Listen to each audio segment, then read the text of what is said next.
Hello, everyone, and welcome back to another episode of the Adrian Tan Show. And today we have a very special guest who shares some interesting commonality with me, which I'll touch on a bit later. But before that, welcome onto the show, Cassandra.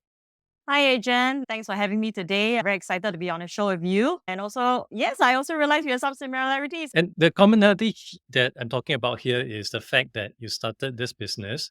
I would say somewhat perhaps due to the layoff that happens beforehand. And that is also what happened to me in 2004. I did not technically got laid off but during that period of time, it was quite a tense period. I was working in a company that actually sells spare parts to airliners. This was 2003. And then SARS came along. SARS came along, nobody take airplane. So the company wasn't doing that well. The MD held an emergency meeting to tell us, don't worry, everything is going to be okay. 1 week later, he resigned. So I'm like, oh no, I think I'm going to get laid off again because prior to that, I was in a couple of .com and it's just layoff after layoff. So I thought I'm going to score a hat trick here. And of course, it got me thinking, how can I make sure that I never get laid off again? And the naive me was like, hey, start a business lah. So that was how it came about. How about your story? How did it come about? The whole big tech restructuring that happened last year actually is still happening today. Unfortunately, I was in a B2B SaaS company and there was also pretty weak product market fit where I was. And I'm not sure whether, Adrian, you probably know, given that you are in this space, that there's really no point in having a marketing team market your product if the product market fit is weak, right? That's when the company also made the decision to let the entire marketing function go. And at that point in time, I was also thinking I can either go back to corporate or I could start my own. To be honest, I always thought about starting my own consultancy business, mainly because I previously I led marketing teams at food tech and travel tech companies previously. And I always thought that something that is lacking in agencies today is the fact that sometimes they really, of course, not all, but sometimes, at least the one that I work with, do not really understand the DNA of working for a tech firm, or even marketing for a tech firm. So I wanted to come out and because before the layoff, I was a very comfortable position, a very high opportunity cost when I wanted to start my own thing, because immediately your salary will be like go all the way down, right?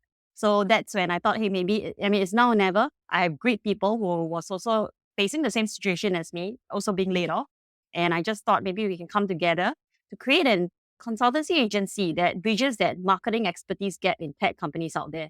So that is how it came to be. It's been, not just now you used the word naive. I would say I was also a little bit naive. Marketing for tech is very Yeah. different from marketing in other industry.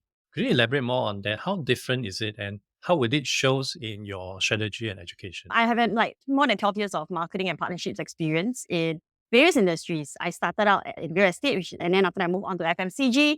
And I really started my tech experience in Foodpanda when they were 2 years old. At that point in time, really nobody knew about what. And when I came in, it was really about educating the public about the fact that no, food delivery is not only food delivery is not only by McDonald's, Burger King, Pizza Hut. Foodpanda also can do food delivery to a lot of other restaurants out there. So that was my job, educating the public. So from then on, I've always been in tech, Foodpanda, TripAdvisor, and of course, the more recent B2B SaaS company. And what I think was really interesting is, I think at least my experience in a tech startup, there's a lot of focus in driving revenue, driving conversions, a lot of focus in the bottom of the funnel kind of metrics, right?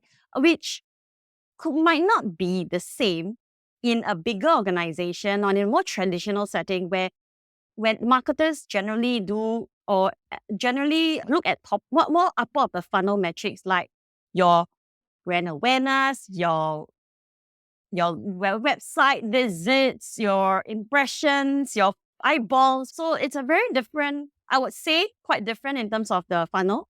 And of course, being startups, I've been in so many startups. I've also spoken to so many startups, right, in terms of my clients today. They are always trying to see what is the best ROI to drive growth, what is the best ROI to get more revenue. And that's where I think there's a lapse because I think there's more emphasis on conversions. Yeah. at So least one in of the in things that I startup. realized you offer would be this Yeah. thing called fractional marketing. And this term fractional is something that I also apply onto myself. Yes. And interestingly, it came about after a conversation with someone. Initially, I do not even know this word exists. So I call myself part-time, which is also quite similar. Mm. But then when my contact was telling me, oh, so you're fractional, I was thinking like, oh, fractional sounds more sexy. Leh. Yeah, maybe I should change to fractional. But for audience who may not be familiar, could you elaborate what is your personal definition of fractional and how does it differ from, say, a part-time? Our fractional marketing services generally with our clients, it will be marketing our marketing expertise on a part-time basis, but we are experienced, right? I think compared to part-timers, or in fact, some people like to compare us to freelancers or even consultants. It's also interesting, and the term fractional has also just exploded into popularity, I guess, in US during COVID period. And then I also have, because I was at TripAdvisor during a period of time, right? And I do have American colleagues, right? So I also start to know about this concept. But I realized in Singapore it's not that. The education around fractional leadership or fractional teams isn't that widespread yet. But then what I would say, there are also people asking me, so what's the difference between you and a consultant, right? I think first and foremost, because generally the term fractional is, what I realize is they generally have worked at startups before. They come with a lot of experience. Unlike a freelancer, they sometimes could just be your executioner, right? Or like your hands and legs, right? But at least as a fractional marketer, you come with experience, you set the goals alongside your clients. And because you have been in that space before, right? You also would work towards that goal. I think so one thing that I realized is the accountability of that goal with your clients instead of just being their hands and legs to execute. So I think that's one thing that is probably quite a clear difference. I've also read up about other fractional leaders working on being a fractional leader themselves. And I think one thing that they commented was the fact that these people are baked into your team.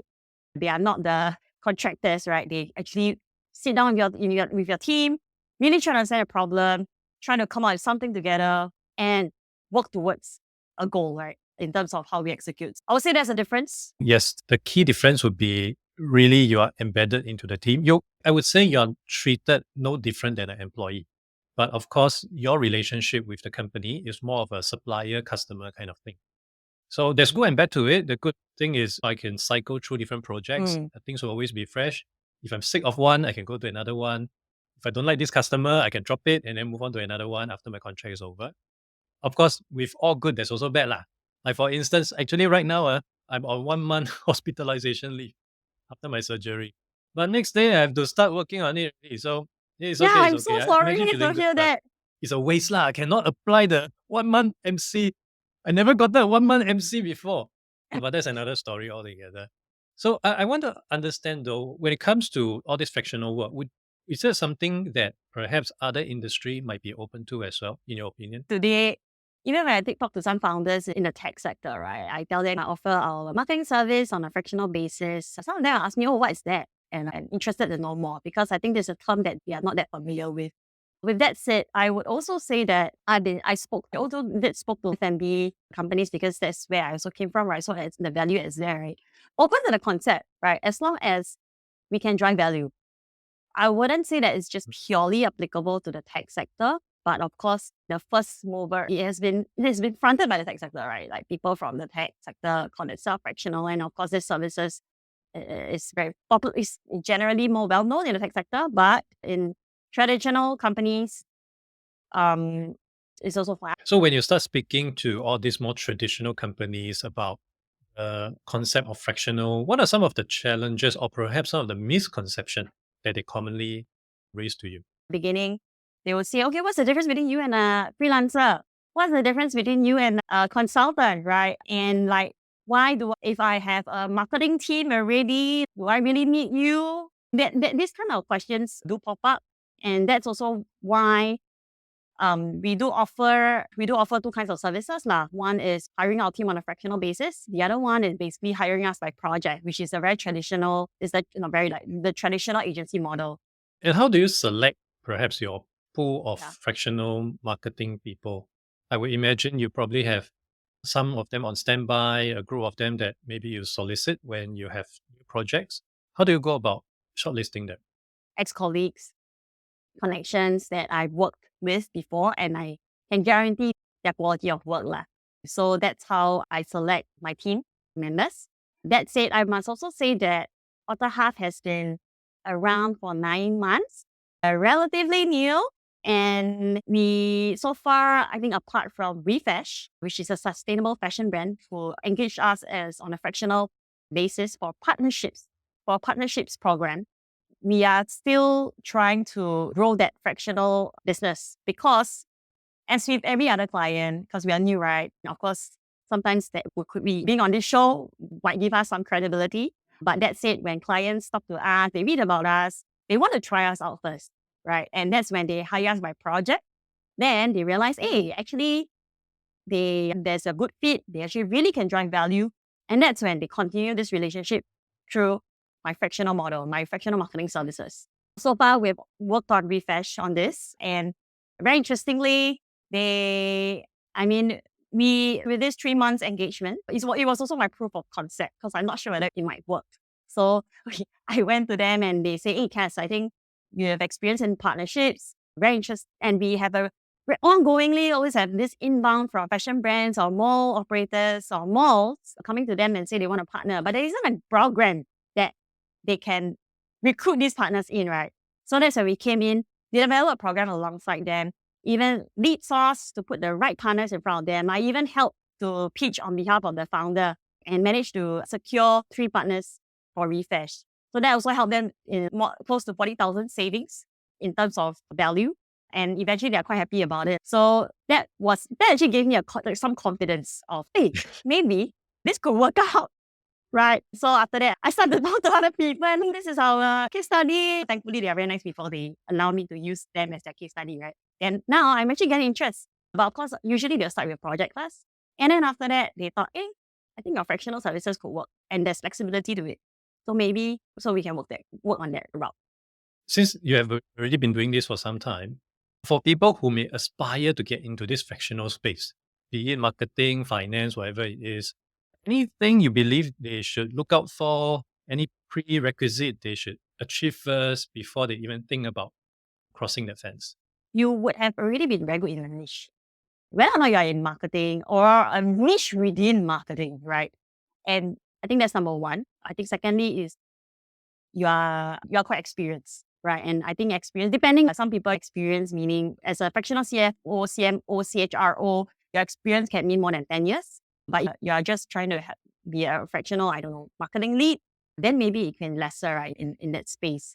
But I think apart from that, I would say that when I started, I realized that there's a lot of people, previous connections, friends of friends who wanted to work with me in the past and always needed a marketing person. But because in the companies that I was, it wasn't convenient. I was having full-time jobs and the conversation never come up. So that's when, then because now I started to do my own, and then that's when I started to support them on a either part-time basis, project basis. But it's interesting, right? Because they probably see how you work. They probably want to work with you, but they didn't want to even approach you until you started to do your own thing. And that's when, we can work together. So I guess connections, just look out for people who you have worked with before, connections, just stay in touch. Really, that's what I realized out of this venture is that sometimes things really would take me by surprise. And I really didn't expect the positive response when I came out to do my own thing and I realized that, oh, wow, my ex-colleagues, friends, they're all like so supportive. So yeah, keeping your people who you work with before, I think that would actually make keeping contact, that would make quite a lot of sense. My current journey is actually my second attempt around 2015 or so, but I was doing career coaching. Wasn't sustainable. And when I left my last job due to an argument with my boss, I don't really have a backup plan back then. I did interview around, but then I realized I think I'm just jumping from one hole to another. Why don't I try to be solo again? But let me put up on LinkedIn that I'm doing this and see if I can get something. And interestingly, 3 projects came in over and above the 2 teaching assignments, adjunct assignments that I have. I've dropped the teaching assignments because I realized I don't like to teach. But assignment-wise, right now, I still have 3. Come and go lah. But I think the key thing is very similar to what you said. You need to have a niche within a niche. You have to be very, very niche down. You cannot just say, oh, I do marketing for or Yeah. B2B Yeah. business. No, I don't think that will work. So for me, my positioning is more of Exactly. I do marketing for HR tech vendors, very specific. And that allow me to reach out to Singapore plus minus maybe about 200 to 300 HR tech company. And given my own bandwidth and also my own preference, I may not want to max out. Maybe I want my 4-day work week. So I just take on 3 assignments. So 3 out of 200 over is a very small percentage. I just need to hit that small percentage and it's enough for me already.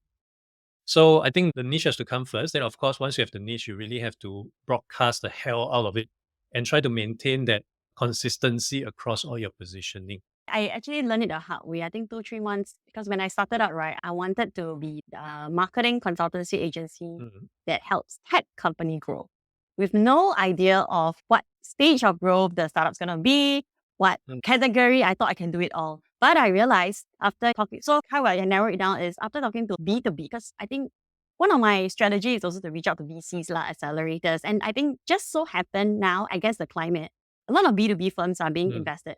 Like the funds are going there, not B2C. So that's when I started to talk to VCs that introduced us to B2B portfolio companies. And then I found myself, because my experience has always been B2C. Like my previous company is just 1 year of B2B, but most bulk of my experience is B2C. So that's when I thought, wow, it's taking me. So for me to talk to them, I find myself convincing them, trying so hard to convince them that they should work with me. When for a B2C company, I was like, okay, I just need half an hour and I know I can deliver value for you. And they know that I can deliver value for them. So when I realized that, I'm like, oh my God, why am I trying so hard? And that's when I started to, okay, maybe this isn't the industry that I want to focus on. So that's why I start to know what I don't want, and at least I'm not sure whether I can deliver value, and just do things that I feel definitely I can deliver value on. So that's one, right? And then after that, I also start to realize, sorry, so many learnings. I also start to realize that when big organizations, of course, they won't talk to me, right? Like your growth stage, mature stage, they would talk to me because, like, why would they would rather talk to your likes of Lindsay Bain or even like bigger agencies that have a consulting arm, right, that is specialized for tech. So that's when I also realized, hey, maybe my sweet spot would be the post product market fit stage all the way to Series B.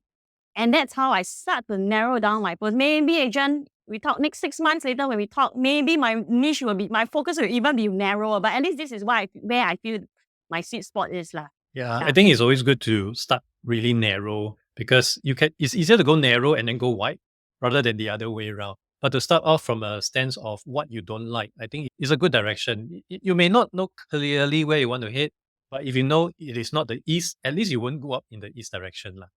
And then everything else will somehow start to make more sense. I like to flip it around for companies that may be keen to Yeah. explore fractional services. And perhaps it's the first time they may want to consider. What are some Mm. of your advice you may have for them Mm. in how they should go about selecting the right person for this job? The pool of fractional leaders is not a lot in Singapore.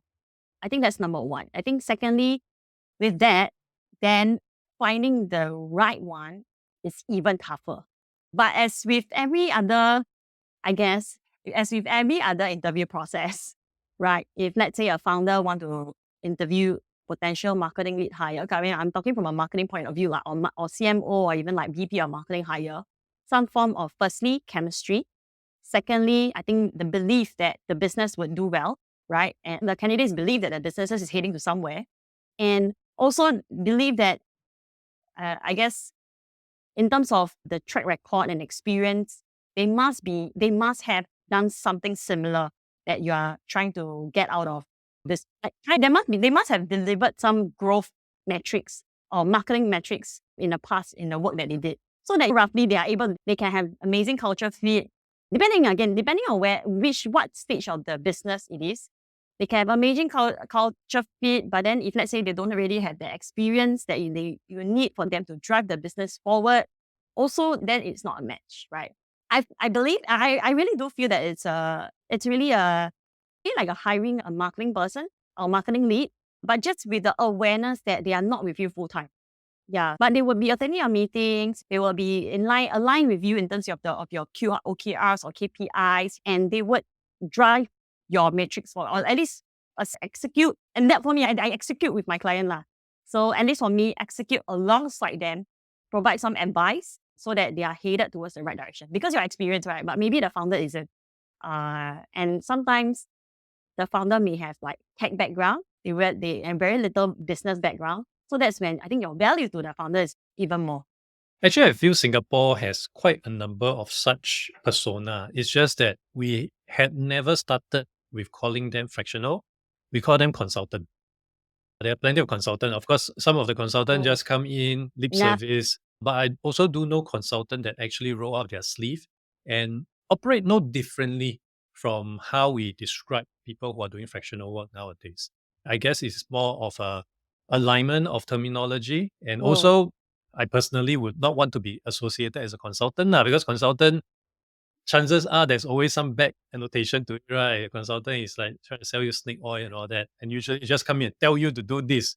You don't really care about results. So it's a different kind of ballgame altogether. Yeah, correct. Yeah. I think especially for startups, I think there's an emphasis on execution lah, right? You can come in and think, strategize, but then who execute at the end of the day? Then it's somebody got to execute, right? And that's why in our services, we actually provide execution together with the big So team. at this current stage, what's new for AutoHub? What are your plans for coming year? We are only 9 months old lah, but we have gotten 9 clients. And we, of course, on the metrics front, financially, we hope to 2.5x our revenue.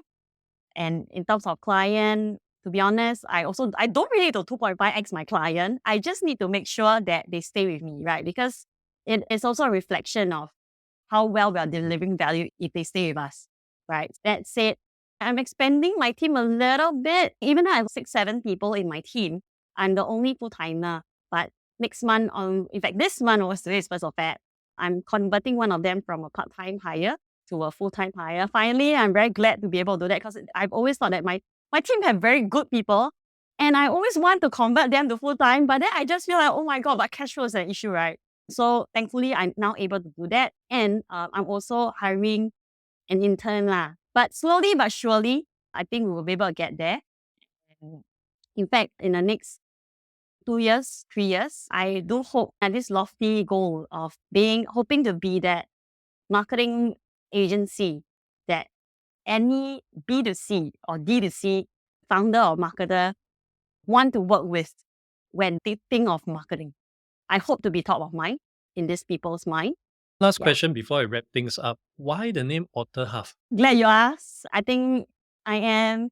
Firstly, when I selected a name, I wanted it to be a pun on a name so that people can remember, right? So that's my first criteria. I want it to be associated with an animal, because people, when you think about animal and you think about pun, then you'll be like, okay, maybe you can make it even more memorable, right?